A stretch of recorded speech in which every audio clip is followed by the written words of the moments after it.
Commentator Leif Elsmo. And Leif, you talk about offense in college lacrosse, you have to begin with Syracuse. Well, Tom, Syracuse says we play the game the way it should be played, and they certainly do. Wide open, a lot of transition, a lot of shots, and that's led by a dynamic quadrant of 4 players. And the two you really have to focus on that revolutionized the game in the last 2 years are the GAIT brothers, Gary and Paul. Gary, of course, with the air gate shot last year. Paul, equally as good, only one small notch down in the stats. These two guys are a focus. They play on the same unit, Tom. That means if you put Petramala on one, the other's going to be open. You mentioned Petramala. We're speaking of the first defense Hopkins Day, Petramala, in company with goaltender Quint Kesenick. If those two play at the top of their game, Johns Hopkins got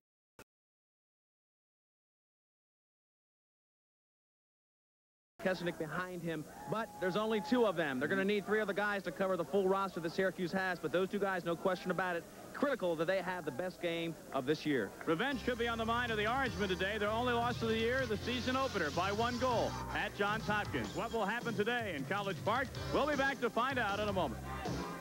Look up, look out, don't turn your back, because now Sports Illustrated Video presents the official NBA Video Pack. It's a 3-in-1 video treat that you'll quickly see no one can beat. It's this one and that one and this one too, and you'll be amazed at what some of the people can do. Awesome Endings is the one that beats the buzzer and almost stops the clock. It's 45 minutes of last-second heroics that put more than just a few folks in shock. Barkley for 3! Into the corner. Malone throws up a brick left side. Oh! It's memorable moments from playoffs past, right down to the shot that counts. You know, the one that's last. All the way up. Goal! NBA Superstars is a dream come true. It's 45 minutes of Magic and Michael and the rest of the high-flying crew. And it's all set to music that's more than a little bit hot. So you'll be rocking and rolling while the superstars take their best shot. And then you better watch out and look to the sky, because you never know who's going to fly right on by. It's the NBA's dazzling dunks and basketball bloopers. You'll see stars as they soar to the moon and often stay up there till way afternoon. And when they do finally fall to the floor, you'll be cheering for more and more. They may slip and slide and perhaps try to take your seat, but for 45 minutes you'll see a show that's impossible to beat. Call this number before it's too late, because Sports Illustrated's NBA Video Pack is more than first rate. And now for the first time, you can enjoy these 3 thrilling videos all at once for 3 monthly installments of only $14.95 each. And if you like to charge it, please have your credit card within reach. Awesome Endings is one we'll send for you to enjoy from beginning to end.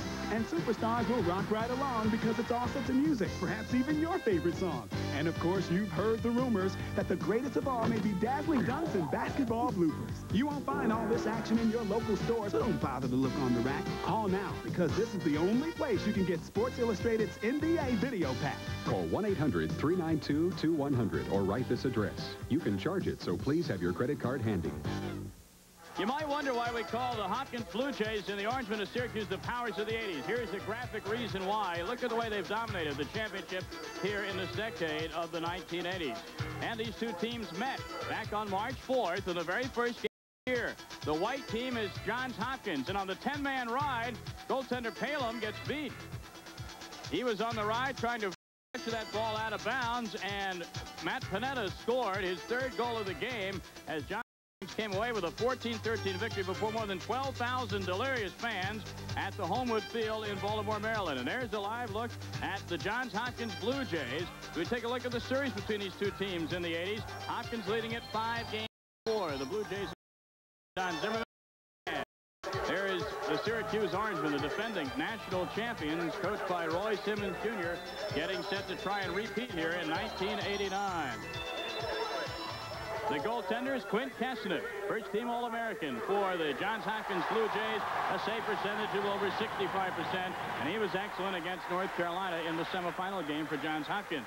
On the other end of the field, number 10, Matt Palem, who was also very, very good in the goal against the University of Maryland Terrapins just a couple of days ago here in College Park. There you have it. Syracuse and Johns Hopkins about ready to face off for the national championship. There's the field here at College Park, Maryland's Berg Stadium. Another excellent crowd on a perfect day. 79 degrees. Humidity very comfortable indeed at 70%. The field is dry and it's so closely cut almost call it AstroTurf. It'll be a very fast track here today. That should benefit both these teams, including, of course, Syracuse, which loves that up-and-down game. One of the keys today may be the face-offs, and if that is indeed the case, then this man, Joe Resin-Pollock, who is the specialist in the face-off category for Johns Hopkins, will play a big part. As you see, 14 out of 19 face-offs against North Carolina. Leif Helsmo, he will be one of the key men we'll watch for the Blue Jays today. No question about it. 75% against Carolina. That is unheard of. He was dramatic in that game.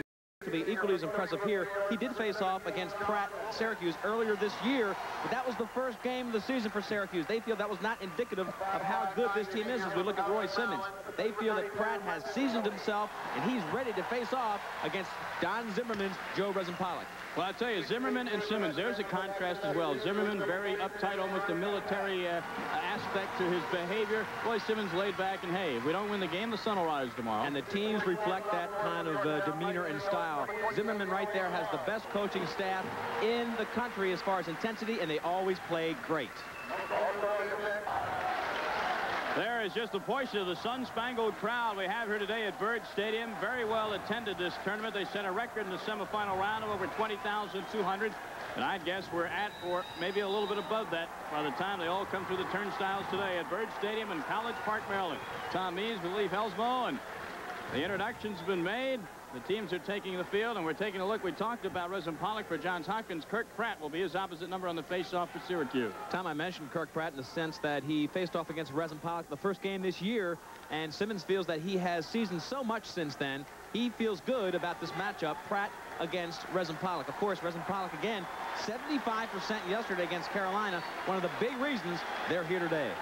Well, Syracuse, Matt Palom will defend the goal to your left, and Quint Kesenick, may hear him banging the post with his stick. He'll defend the goal to the right.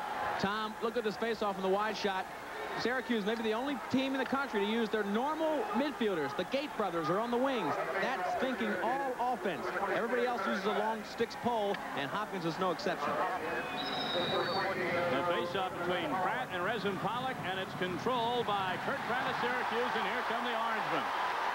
Pratt hustling into the Hopkins zone. You see the matchup right away. Petramala is taking Gary GAIT. I feel Paul GAIT, this will open the door for him to have a big day today. And Paul GAIT wanted to take the shot. Can't get away. Now he does and scores! Just 19 seconds into this lacrosse match. Paul GAIT. Nothing Syracuse. All right, two guys of star quality on one midfield. And this happens. Gary GAIT being occupied by Petramala. Double team against his brother Paul, and Paul comes in, beats two players, shoots right. They said he doesn't have a right hand. One there, and he beats the first team All-America. Watch this. Two he beats and then shoots right, which is almost unheard of. They say he's all left, he's all left. Great opening move by GAIT. And the other man was bothering GAIT, to bother him from taking that shot with Volker, but GAIT, everybody, Syracuse. Resin-Pollock again fighting with the faceoff, and Petramala picks it up for the Blue Jays and passes long back to Kesenick, his goaltender. Part of their control game, and that's why Petramala's in on the faceoff. They'll control it, bring it back, and now they work into a controlled situation on offense. You won't see Johns Hopkins be very frenetic with it. Well, you know, they can be, and that's the misnomer. They will not be frivolous with it on the defensive end of the field, but they can run with anybody on the offense. They'll take everything you give them. This is Jeff Ime with it on the right wing. Being pressured outside, so he'll pass back to the middle to John Wilkins. Matt Palom banging his stick against the post. Rod Hextall in hockey, but in lacrosse, it's very, very common for the goaltenders to do that, to know where they're oriented at all times, to know where those posts are, those pipes. Wilkins, a big gun out there in the midfield, a tremendous left-handed shot. Being bothered there by Phil Schluter on defense. Double man open, it is Wilkins. If they move the ball, he'll be open. It's Kelly. Brendan Kelly, the team captain. The turf, no whistle. Johns Hopkins fans wanted it, but Syracuse comes up with a ground ball. They could have gotten it too, but the referee didn't think so. Nice hustling play by Syracuse, and Hopkins would have moved the ball quicker. They would have had a good shot. McCabe recovered it for Syracuse, and a dangerous play near the crease area, but Kesenick recovers the loose ball and gets to Kelly. Again, they'll pattern that offense to a slow down, more of a controlled situation. To sleep, because if they get the opportunity, they'll step up the tempo. Well, the old strategy, as long as my team's got the ball, your team can score. 19 seconds it took one of the Gate brothers to score. Paul Gate scoring to open it up, and it's 1-0 Syracuse.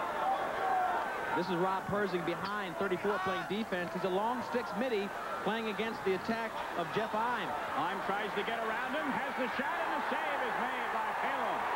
A nice low shot by Ime, but Palom is ready for it. Hopkins got the matchup they wanted. They are so good at exploring these matchups and pulling out what they need to get. They got Ime against the long sticks midi, inverted the midfielders with the attack, got the matchup, and a good shot. Palom came up big. And you have a look at the Canadian connection, and boy, they put up some numbers this season, or what? 8 less than the entire Hopkins team. Hopkins not known to score a lot of goals. They need to keep it close to single digits today. Behind the net it is now to number 42, Tom Marichek. Marichek, this is Zolberti, number 11 with it. Zolberti holding it in his right hand. And Zolberti loses control due to the checking of Billy Guan, but he gets it right back. In front, it goes with a shot that goes wide from number 14, Greg Burns. Out of bounds, it'll stay in the position of Syracuse. Good break for Hopkins. That was a sensational rocket shot low that just missed the 6x6. That's 36 square feet. He was a little bit to the right as we look at Zimmerman. Had that been on goal, I think that would have been goal number 2. They're moving the ball beautifully. And the second matchup we've got to watch is Billy Dwan of Hopkins against the great player Zolberti right there with the ball. Marichek to Zolberti, back to number 22. That is Gary Gate. And still Petromalo matched up on Gary. And this is Paul Gate, number 19. He'll be matched up against Brian Volker. That's the one they can exploit, I feel. And Dumpson, Rodney Dumpson, the other member of that attack line, got off a quick shot, but Kesnick was equal to it. Dumpson got off a good shot, but there you go. Your number 1 Division I All-America right there. Kesnick is sensational. The Blue Jays, Billy Dwan at the center of the field. Careful not to go offside, gives to Resin Pollock.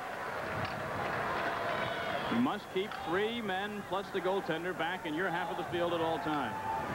Clearing in 89, you can see right here the Blue Jays clear the ball very efficiently. Clearing will not be a factor, I don't think, in this championship game. Hopkins will let them clear it if there's any sort of trouble of contesting it in the midfield. They'd rather play 6-on-6 defense. Greg Kelly cuts toward the crease area, but he's cut off at the pass there by Rob Persing. Kelly still with it.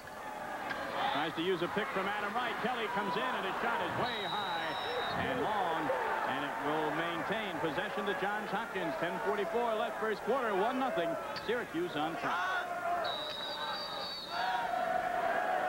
Here's Hall of Famer Brooks Robinson for the home run trainer. Todd, it's everything you need to practice on your own. Hey, I think I've got it. The home run trainer will bring your batting average up to who knows how much. It's durable, practical, and sets up anywhere. It's better than a batting tee. Hey, I think I've got it. And you should get it too. The home run trainer, just $19.95 plus. Ball players of all ages will benefit from the home run trainer. I wish I'd have had one. Home run trainer, just $19.95. Back to action, a shot in the goal for Johns Hopkins. Coming right back out of commercial, Matt Panetta ties this game up at 1. He came from behind the net. Tom, no surprise here. This is what Panetta, 6 feet 195. He's the leader. He's the guy to go to. He's only a sophomore, but he can really stick it. He's a finisher, and he's going against Mark Stoper. He's a second-team All-America for Syracuse, and Stoper's a position player. Stoper won the first battle early in this game. That was the second time that the great Panetta got the ball. He came right in, made his classic move, spun, and got a good shot against Palom. 1-1. 10:38 left to play here in the first quarter. Syracuse scored 19 seconds into the game, and Johns Hopkins has just tied it up at 1. Resin Pollock gets it over to Petromalo. Petromalo comes in. He's all alone by the defenseman at the last minute. A nice check there by number 22, Gary Gate, forced him to lose control. Gary Gates got the best wrap check in lacrosse, and he made it work right there. Palom behind the net, got it away to his teammate. That's Gary Gate again with the ball. He plays the full length of the field, and this field, incidentally, is the full dimensions allowed in lacrosse, Tom. 110 yards long, 60 yards wide. Almost like a Canadian football league field. That ball bounced right off of Petromalo. He did that so effectively yesterday against Carolina. You've got to shoot it around him. He will not only play tough defense against you, he'll block the shot, saving Kesnick the problem.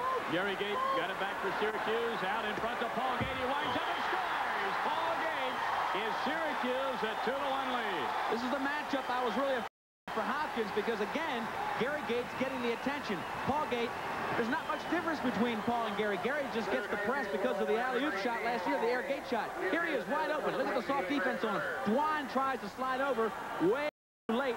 And when you've got the shot with the velocity of a Paul Gate, Tom, you don't have to come in and get right on top of the goalie. You just crank up. You've got the full 36 square feet. You pick your corner, and he made it work.